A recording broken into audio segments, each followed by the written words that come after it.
Avui m'agradaria parlar-vos de la meva faceta com a pintor que pinta del natural.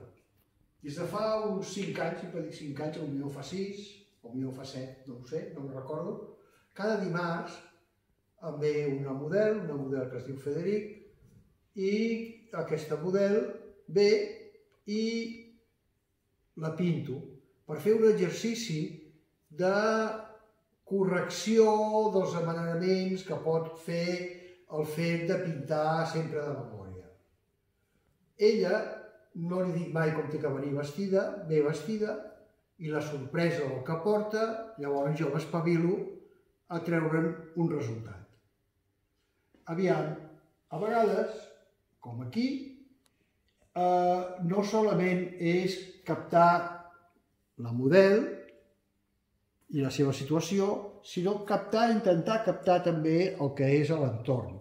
És un entorn descriptiu d'una certa realitat.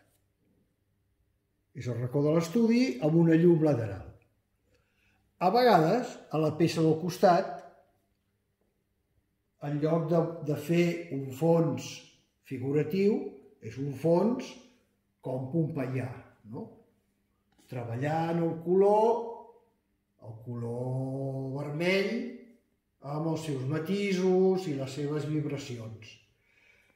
I el curiós d'aquest és ella portar aquestes malles una mica com una zebra i m'ha donat l'oportunitat d'explicar el volum d'una cuixa i d'una cama a través d'un grafisme, no a través d'una llum i d'una ombra.